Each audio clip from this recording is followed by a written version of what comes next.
लोकसेवा उज्यालो YouTube च्यानलमा यहाँहरूलाई हार्दिक स्वागत गर्दछु। म सरोज ढकाल। साथीहरू, आज चाहिँ मैले शिक्षक सेवा आयोग अन्तर्गतको चाहिँ निमावि तहको चाहिँ लाइसेन्सका नमुना प्रश्नपत्रहरू लिएर उपस्थित भइसकेको छु। साथीहरू, यदि यस च्यानलमा नयाँ हुनुहुन्छ भने हाम्रो लोकसेवा उज्यालो युट्युब च्यानललाई सब्सक्राइब गरेर सँगै रहेको बेल आइकन दबाउन नबिर्सनुहोला।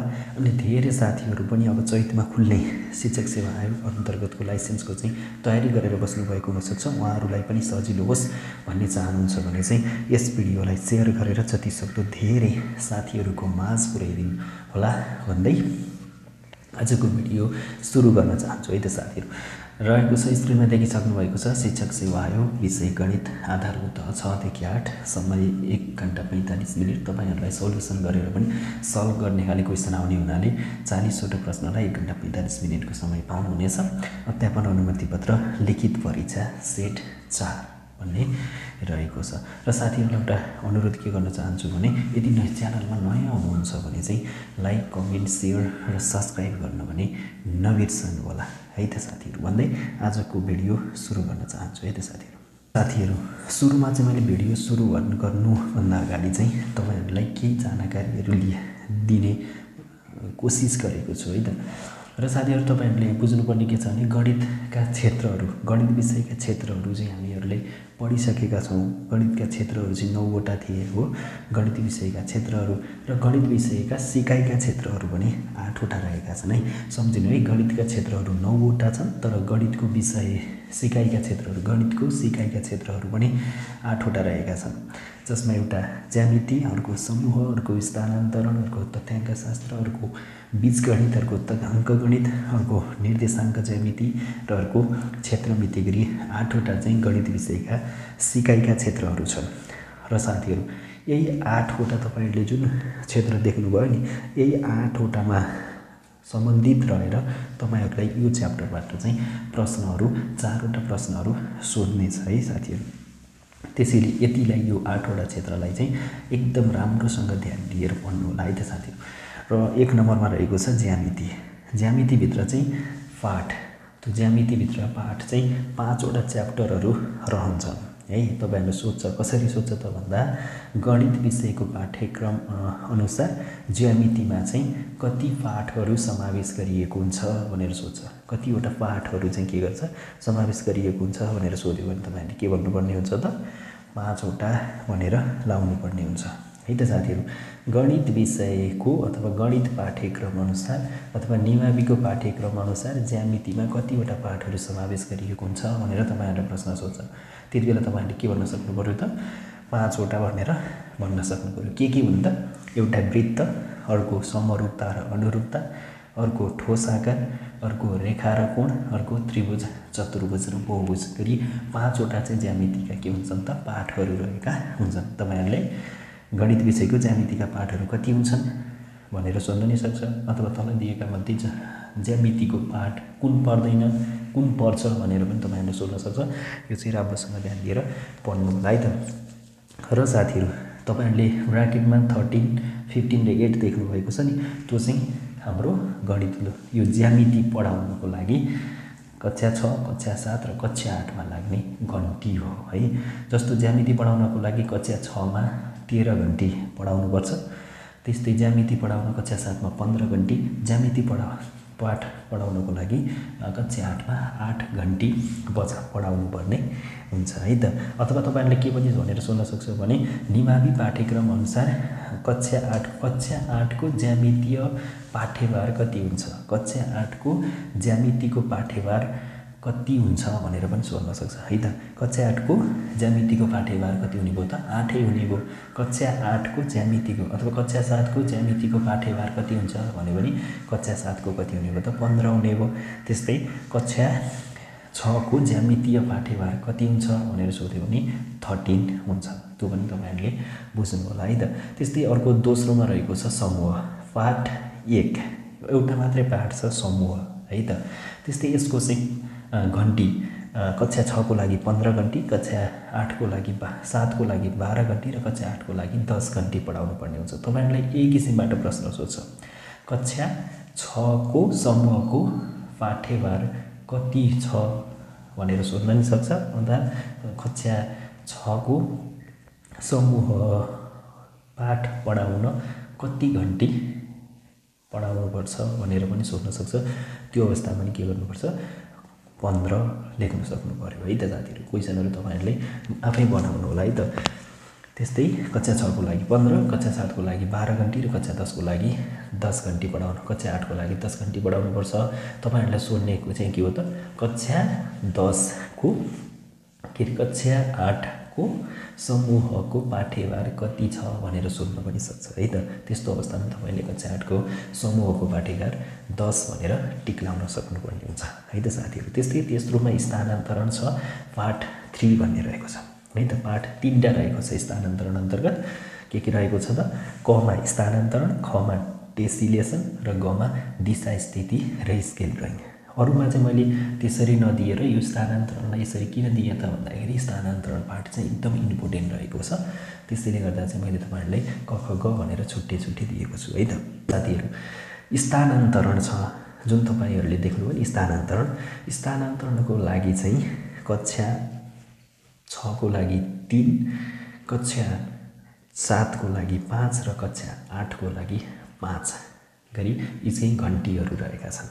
र साथीहरु तपाईहरुलाई के प्रश्न अब सोध्छ भने कक्षा 6 को अथवा यसरी नै सोध्छ स्थानान्तरणमा कुन कक्षाको पाठ्यभार बराबर रहेको छ भनेर नि सोध्छ। स्थानान्तरणमा कुन कक्षाको पाठ्यभार बराबर रहेको छ भनेर तपाईले सोध्यो भने तपाईले थाहा पाउनु पर्यो के त कक्षा 7 र 8 को पाठ्यभार बराबर छ। कति छ त पाठ्यभार 5 रहेको छ। यसरी पनि तपाईहरुलाई सोध्छ है त। अब तपाईहरुलाई अर्को के सोध्छ त टेसिलेसन कुन कक्षामा अथवा कुन कक्षामा टेसिलेसनको पाठ्यभार बराबर रहेको छ भनेर नि सोध्छ। कुनको त 6 र 7 को पाठ्यभार बराबर छ। त्यसको पाठ्यभार कति छ त 6 रहेको छ। तर कक्षा 8 मा टेसिलेसन भन्ने च्याप्टर के हुँदैन पाठ्यभार हुँदैन। अथवा तपाईहरुले के पनि सोध्न सक्छ भने टेसिलेसनको पाठ्यभार कुन कक्षामा हुँदैन भनेर सोध्छ। अब तपाईहरुलाई टेसिलेसनको पाठ्यभार कुन कक्षामा हुँदैन भनेर सोध्यो भने तपाईहरुले के जान्नु पर्यो त कक्षा 8 मा भनेर जान्नु पर्यो। त्यस्तै कोही अप्सन ग मा दिशा स्थिति र स्केल ड्राइङ भन्ने रहेको छ। कक्षा 6 मा छैन, कक्षा 7 मा 5, कक्षा 8 मा 5। अथवा दिशा स्थिति र स्केल ड्राइङ को पाठ्यभार कुन कक्षामा छैन भन्यो भने कक्षा 6 मा छैन भनेर थाहा पाउनु पर्यो। त्यस्तै दिशा कुन कक्षामा दिशा स्थिति र स्केल ड्राइङको पाठ्यभार बराबर छ कति हो भनेर पनि तपाईले सोध्न सक्छ। त्यतिबेला तपाईले जान्नु पर्यो दिशा कक्षा 7 र 8 को चाहिँ दिशा स्थिति र स्केल ड्राइङको पाठ्यभार बराबर छ कति भन्दा 5 रहेको छ भनेर जान्नु पर्यो। त्यस्तै साथीहरु तथ्याङ्क शास्त्रमा नि पाठ एउटा छ 8, 6 कक्षाको घण्टी 8, 7 कक्षाको 10, 8 कक्षाको पनि 10 च्याप्टर एउटा मात्र रहेको छ तथ्याङ्क शास्त्र। अब तपाईले यसरी हेर्नु होला र प्रश्न अब मैले माथि भनेका जस्तै तरिकाले तलका प्रश्नहरु पनि तपाईहरुले बनाउनु होला है। आफैले प्रश्न बनाउँदै यो चार्टलाई हेर्दै तपाईहरु आफैले प्रश्न बनाएर सल्भ गर्न सक्नुहुनेछ। मैले केही प्रश्नपत्रहरु तल दिइसकेको छु। ती प्रश्नपत्रहरुलाई अब सुरु गर्न चाहन्छु है त साथीहरु। तपाईहरुले यसलाई नै राम्रोसँग यो चार्टलाई राम्रोसँग मनन गर्नु होला है त। बुझ्नु भएन भने कमेन्ट गर्नुस्, म फेरि बताइदिनेछु। तर तपाईहरुले यो चार्ट जान्नु भएन भने तपाईको 4वटा प्रश्न 100% एक्जाममा बिग्रिन्छ। त्यसैले यो गणित विषयका सिकाएका क्षेत्र यो 8वटा च्याप्टर छन्। यसलाई राम्रोसँग क्लियर भएर जान्नु होला है त। त्यस्तै अब चाहिँ म यहीसँग सम्बन्धित यही भित्र प्याटर्नमा रहेर मैले केही प्रश्नपत्रहरु तल लेखेको छु। ती प्रश्नपत्रहरुलाई सल्भ गर्नतिर लागौँ है त साथीहरु। त्यस्तै साथीहरु क्वेशन नम्बर 1 मा रहेको छ तलका मध्ये गणितको सिकाइ क्षेत्र कुन हो भनेर प्रश्नले सोध्यो। तलका मध्ये गणितको सिकाइ क्षेत्र कुन हो? अप्सन क समूह, अप्सन ख खण्डीकरण, अप्सन ग त्रिकोणमिति, अप्सन घ माथिका सबै भन्ने रहेको छ। गणितका सिकाइ क्षेत्रमा हामीले के भनेका थियौं त एउटा के राखेका थियौं ज्यामिति, अर्को के थियो निर्देशाङ्क ज्यामिति, अर्को के थियो क्षेत्रमिति, अर्को के थियो स्थानान्तरण, अर्को के थियो समूह हो समूह आइसक्यो भनेपछि तलमध्ये गणितको सिका क्षेत्र कुन हो त अप्सन क समूह देखिसक्नुभयो अर्को के थियो अङ्कगणित अर्को के थियो तथ्याङ्क शास्त्र अर्को के थियो बीजगणित खण्डीकरण ल्याएन त्रिकोणमिति ल्याएन माथिका सबै हुने कुरो भएन भने चाहिँ तलमध्ये गणितको सिका क्षेत्र कुन हो त अप्सन क समूह यसको सही जवाफ रहेको छ त्यस्तै साथीहरु क्वेशन नम्बर 2 मा रहेको छ कक्षा 6 र 7 मा निरन्तर मूल्याङ्कन कतिवटा सूचकको आधारमा गर्नुपर्छ कक्षा 6 र 7 मा चाहिँ निरन्तर विद्यार्थी मूल्याङ्कन कतिवटा सूचकको आधारमा गर्नुपर्छ त अप्सन ख 7 वटा सूचकको आधारमा गर्नुपर्छ है त कक्षा 6 र 7 मा निरन्तर मूल्याङ्कन कतिवटा सूचकको आधारमा गरिन्छ त अप्सन ख 7 वटा सूचकको आधारमा गरिन्छ त्यस्तै साथीहरु क्वेशन नम्बर 3 मा रहेको छ तलका मध्ये कुन कक्षामा निर्माणात्मक र निर्णयात्मक दुवै मूल्याङ्कनका आधारमा कक्षा उन्नति गरिन्छ अथवा पास गरिन्छ एउटा कक्षाबाट अर्को कक्षामा लगिन्छ त्यसको लागि चाहिँ निर्माणात्मक र निर्णयात्मक दुवै मूल्याङ्कन गरिन्छ हो निर्माणात्मक र निर्णयात्मक दुवै मूल्याङ्कन गरिने भएको कारणले गर्दा चाहिँ कुन कक्षाको चाहिँ कक्षा उन्नति गरिन्छ अप्सन क 6 अप्सन क 7 अप्सन क 8 अप्सन ग 6 र 7 दुवै र निर्माणात्मक भनेको के हो त भन्दा निरन्तर विद्यार्थी मूल्याङ्कन हो निर्माणात्मक भनेको चाहिँ निरन्तर विद्यार्थी मूल्याङ्कन हो र निर्माणात्मक र निर्णयात्मक दुवै मूल्याङ्कनमा आधारमा कक्षा उन्नति गर्ने चाहिँ आधारभूत तह अन्तर्गतको कक्षा 6 र 7 दुवै अप्सन क को 6 र 7 दुवै चाहिँ के हो त कक्षा उन्नति गर्नको लागि निर्माणात्मक र निर्णयात्मक दुवै मूल्याङ्कनबाट छ र साथीहरु कक्षा 6 र 7 मा चाहिँ निर्माणात्मक भनेको चाहिँ हाम्रो के हो त भन्दा निरन्तर विद्यार्थी मूल्याङ्कन हो यो चाहिँ 40% मा राखिन्छ भने निर्णयात्मक भन्ने रहेको छ यसलाई चाहिँ 60% अङ्कभार निर्धारण गरिएको छ अब सम्झिनुस् निर्माणात्मकको लागि 40% अङ्कभार भने निर्णयात्मकको लागि चाहिँ 60% अङ्कभार निर्धारण गरिएको छ निर्णयात्मक र निर्माणात्मक दुवै मूल्याङ्कनका आधारमा कक्षा उन्नति चाहिँ कक्षा 6 र 7 को विद्यार्थीलाई गरिन्छ त्यस्तै साथीहरु क्वेशन नम्बर 4 मा रहेको छ घाताङ्कको कक्षा 8 को अनुमानित पाठ्यभार कति तय गरिएको छ अप्सन क 6 अप्सन क 7 अप्सन क 8 अप्सन क 12 घाताङ्क भनेको इन्डिसेसबाट चाहिँ हामीलाई के हुन्छ त 8 अप्सन क 8 एउटा लङ क्वेशन सोध्छ एउटा 2 मार्क्सको क्वेशन सोध्छ र दुईटा सर्ट क्वेशन सोध्छ एउटा सर्ट क्वेशन दुईटा 2 मार्क्सको क्वेशन सोध्छ है त एउटा सर्ट क्वेशन सोध्छ दुईटा सर्ट क्वेशन सोध्छ एउटा 2 मार्क्सको क्वेशन सोध्छ र एउटा लङ क्वेशन सोध्छ त्यसैले 4 मार्क्स 2 मार्क्स र 2 मार्क्स गरेर 8 मार्क्सको चाहिँ के गर्छ त हामीलाई घाताङ्कको च्याप्टरबाट प्रश्न आउँछ त्यसैले अप्सन ग 8 यसको के हो त पाठ्यभार हो घाताङ्कको अनुमानित पाठ्यभार के हो त 8 हो यो चाहिँ के अन्तर्गत पर्दछ त बीजगणित अन्तर्गत बीजगणित अन्तर्गत चाहिँ के पर्छ त त्यसमा तीनटा पर्छ है त बीजगणित हाम्रो जुन क्षेत्र छ नि सिकाइको क्षेत्र गणितको सिकाइको क्षेत्र बीजगणित अन्तर्गत के पर्छ त घाताङ्क पर्छ जस्तो बीजगणित अन्तर्गत के पर्छ त घाताङ्क त्यस्तै गरेर समीकरण असमानता र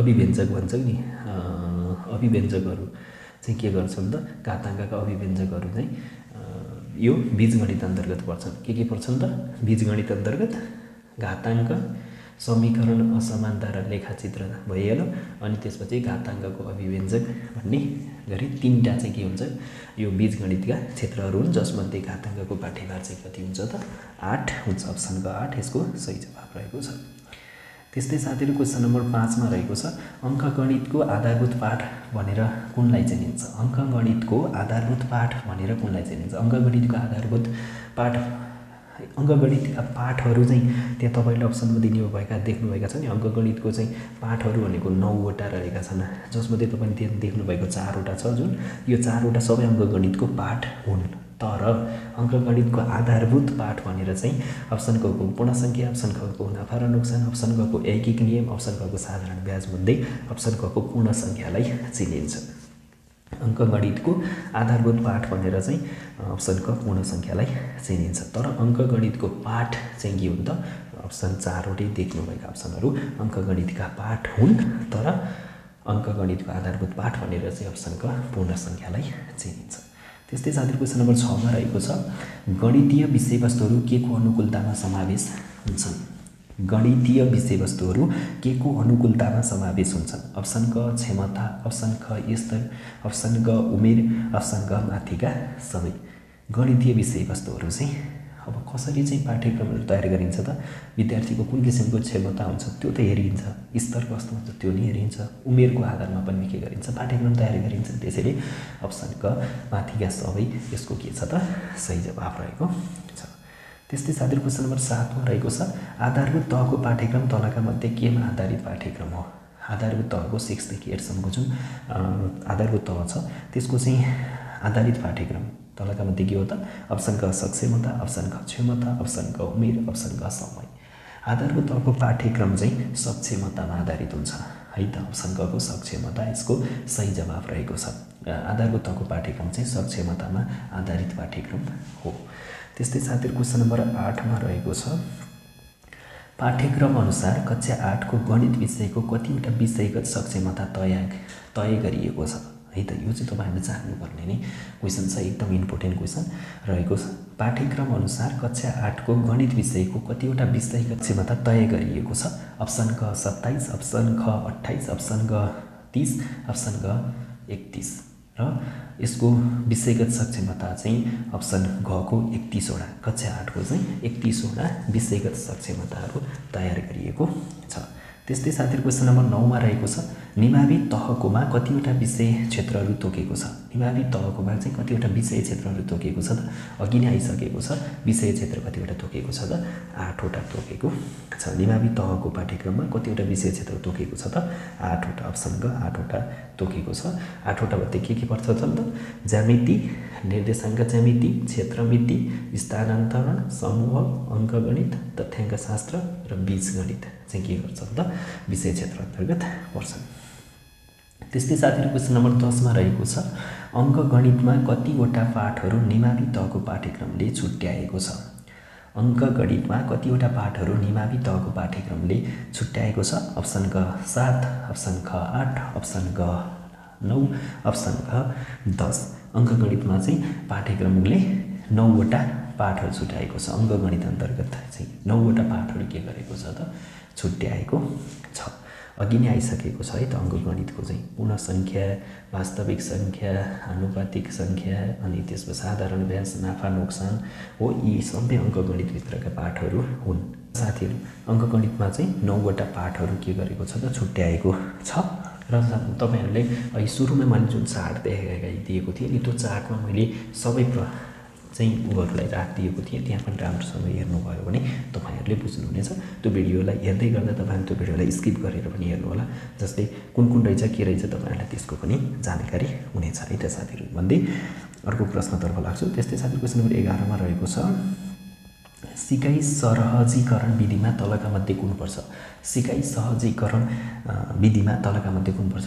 सिकाउनको लागि सजिलो तरिका अप्सन क प्रदर्शन गरेर पनि हामीले सिकाउन सकिन्छ। अप्सन क प्रश्नोत्तर, एकले अर्कालाई प्रश्न सोधासोध गरेर पनि गर्न सकिन्छ। प्रयोगात्मक गरेर पनि हामीले के गर्न सकिन्छ? प्र्याक्टिकली रूपमा पनि गर्न सकिन्छ। अप्सन क माथिका सबै भन्ने रहेको छ। सिकाइ सहजीकरणका लागि त हाम्रो 3टी अप्सन सही रहेको छ। त्यसैले अप्सन क माथिका सबै यसको सही जवाफ रहेको छ। त्यस्तै साथीहरु क्वेशन नम्बर 12 मा रहेको छ यो एकदम इम्पोर्टेन्ट प्रश्न, धेरै पटक एक्जाममा सोधेको प्रश्न छ, राम्रोसँग ध्यान दिएर पनि होला। पाठ्यक्रमका अनुसार आधारभूत तहको कक्षा 6-8 लाई कुन चरणको रूपमा लिएको छ? अप्सन क पहिलो चरण, अप्सन ख दोस्रो चरण, अप्सन ग तेस्रो चरण, अप्सन ग चौथो चरण। पाठ्यक्रमका अनुसार आधारभूत तहको कक्षा 6 र 8 लाई कुन चरणको रूपमा लिएको छ त? अप्सन ख को तेस्रो चरणको रूपमा लिएको छ। त्यस्तै साथीहरु क्वेशन नम्बर 13 मा रहेको छ स्थानान्तरणमा कति पाठहरू निमावि पाठ्यक्रमले छुट्याएको छ? स्थानान्तरणमा चाहिँ निमावि पाठ्यक्रमले कति पाठहरू छुट्याएको छ त? स्थानान्तरणमा चाहिँ अप्सन क 2, अप्सन क 3, अप्सन क 4, अप्सन क 5 यो मध्येको 3 वटा चाहिँ के गरेको छ त? स्थानान्तरणमा छुट्याइएको छ। स्थानान्तरणमा छुट्याएका ती 3टा पाठहरू चाहिँ तपाईहरुले अहिलेको चार्टमा हेर्नुभयो भने राम्रोसँग मैले पुरै क्लियर बनाएर देखाइदिएको थिएँ है। त्यसलाई राम्रोसँग हेर्नु होला। त्यो टेबल नपढेसम्म तपाईहरुले तलका प्रश्नपत्रहरू सल्भ गर्न सक्नुहुँदैन। त्यसैले त्यो टेबललाई चाहिँ राम्रोसँग पहिला पढ्नु होला है त। त्यस्तै साथीहरु क्वेशन नम्बर 14 मा रहेको छ निर्देशाङ्क ज्यामितिमा कुन कक्षाको भार समान छ र कति हो निर्देशाङ्क ज्यामितिको भन्ने प्रश्न रह्यो भने निर्देशाङ्क ज्यामितिमा कुन कुन कक्षाको पाठ्यभार समान छ र कति हो भनिरहेको छ। अप्सन क मा कक्षा 6 र 8 6, अप्सन ख मा कक्षा 7 र 8 7, अप्सन ग कक्षा 6 र 7 8, अप्सन ग कक्षा 6 र 9 9। कक्षा 6 र 9 भनिसकेपछि 9 को त हामीले हेर्नै परेन, अप्सन ग त पढ्दै परेन भने अप्सन क ख ग मध्ये के हो त म तपाईहरुलाई एकचोटी चार्टमा लैजान्छु है त। निर्देशाङ्क ज्यामितिमा जानु होला है, हेर्नु है त साथीहरु। म तपाईहरुलाई निर्देशाङ्क ज्यामितितिर लादै छु। निर्देशाङ्क ज्यामितिमा तपाईहरुले हेर्नुभयो भने कुन कुनको पाठ्यभार के रहेको छ त समान रहेको छ, तपाईहरुले थाहा पाउनुहुनेछ है त साथीहरु। र निर्देशाङ्क ज्यामिति तपाईहरुले अहिले हेर्न खोज्नु भएको चाहिँ कुन हो त निर्देशाङ्क ज्यामिति। निर्देशाङ्क ज्यामितिमा हेर्नुस् त 6 5 6 भन्ने दियो भनेपछि कक्षा 6 र 8 को चाहिँ पाठ्यभार के रहेको छ त समान रहेको छ, 6 रहेको छ हो। तपाईहरुले हेर्नुभयो तथ्याङ्क शास्त्र मात्र एउटा मात्रै चाहिँ यसको पाठ रहेको छ हो, कक्षा 6 र 8 को हो। कक्षा 6 र 8 को पाठ्यभार चाहिँ समान रहेको छ र पाठ्यभार कति रहेको छ त 6 रहेको छ। अब हामी तपाईहरुले बुझ्नु पर्यो निर्देशाङ्क ज्यामितिको एउटै मात्र पाठ छ निर्देशाङ्क ज्यामिति र त्यसको चाहिँ कक्षा 6 र 8 को पाठ्यभार समान छ, कति 6 अनि अप्सन क मा कक्षा 6 र 8 6 पाठ्यभार देख्नुभयो भनेपछि यो सही छ। त्यसैले तपाईहरुले के गर्नुस् त्यो टेबलमा मैले बनाइदिएको जुन फर्म छ नि त्यो टेबल फर्मलाई राम्रोसँग पढ्नुस्, त्यति भयो भने तपाईले तल सोधेका सम्पूर्ण प्रश्नहरुको जवाफ दिन सक्नुहुनेछ है त साथी। त्यस्तै साथी क्वेशन नम्बर 15 मा रहेको छ तथ्याङ्क शास्त्रमा कुन कुन कक्षाको पाठ्यक्रम समान छ र कति छ भनेर तपाईहरुले प्रश्न सोध्यो। अप्सन क मा कक्षा 7 र 8 10, अप्सन ख कक्षा 6 र 7 10, अप्सन ग कक्षा 6 र 8 10, अप्सन ग कक्षा 6 र 9 10 त्यो तथ्याङ्क शास्त्र छ नि जुन यो तथ्याङ्क शास्त्रमा चाहिँ कक्षा 7 र 8 को चाहिँ पाठ्यक्रम समान छ। अप्सन ग कक्षा 7 र 8 को पाठ्यक्रम समान रहेको छ। पाठ्यक्रम चाहिँ कति रहेको छ त 10 रहेको छ है। पाठ्यक्रम हैन पाठ्यभार हो, त्यहाँ लेख्दा मिस्टेक भएछ, पाठ्यभार चाहिँ 10 रहेको छ। त्यस्तै साथीहरु क्वेशन नम्बर 16 मा रहेको छ कक्षा 7 को पाठ्यक्रम अनुसार सक्षमताका विषय कतिवटा निर्धारण गरिएको छ। कक्षा 7 मा चाहिँ अप्सन क 28, अप्सन ख 29, अप्सन ग 30, अप्सन ग 31।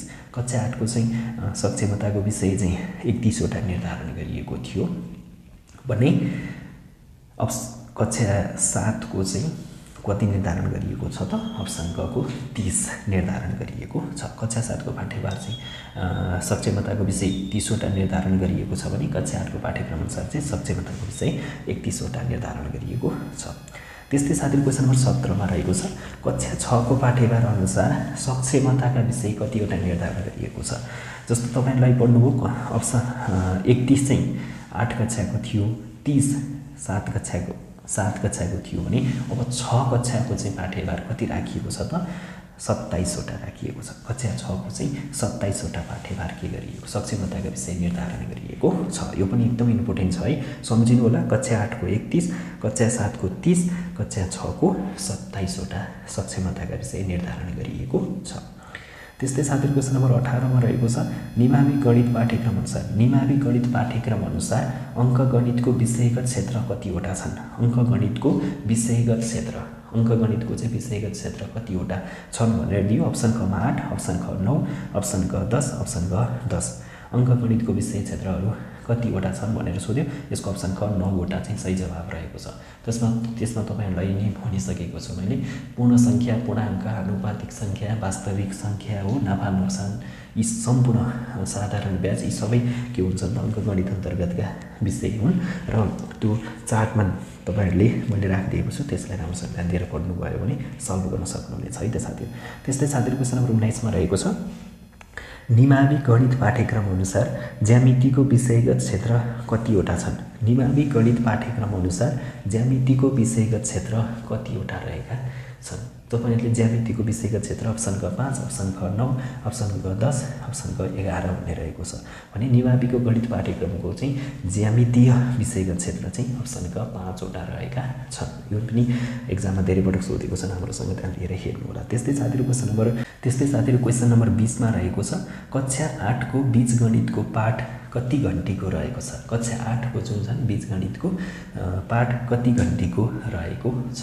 तपाईहरुले बीजगणितको घण्टी चाहिँ कक्षा 8 को चाहिँ कति रहेको छ अप्सन ख 20 अप्सन ख 21 अप्सन ग 22 अप्सन ग 23 कक्षा 8 को बीजगणितको पाठ कति घण्टीको रहेको छ त अघि नै मैले यो राखिसकेको छु बीजगणितको कति रहेको छ त अप्सन क 20 यसको सही जवाफ रहेको छ कक्षा 8 को बीजगणितको लागि चाहिँ 20 घण्टा के गर्नुपर्छ 20 घण्टी पढ्नुपर्ने हुन्छ भने कक्षा 7 को लागि 12 घण्टी पढ्नुपर्छ भने कक्षा 6 को लागि चाहिँ बीजगणितको मा 18 घण्टी पढ्नुपर्ने हुन्छ कति पर्दो रहेछ त बीजगणितको लागि कक्षा 8 मा 20 घण्टी कक्षा 7 मा 12 घण्टी कक्षा 6 मा 18 घण्टी पढ्नुपर्ने हुन्छ र साथीहरु यस्तै भिडियोहरु हेर्नको लागि हाम्रो लोकसेवा उज्यालो युट्युब च्यानललाई सब्स्क्राइब गरेर सँगै रहेको बेल आइकन दबाउन नबिर्सनु होला भन्दै आजको यस भिडियोबाट म सरोज बिदा हुन चाहन्छु र जाँदै यस च्यानलमा नयाँ हुनुहुन्छ भने सब्स्क्राइब गर्न पनि नबिर्सनु होला भन्दै बिदा हुन्छु हस्त धन्यवाद।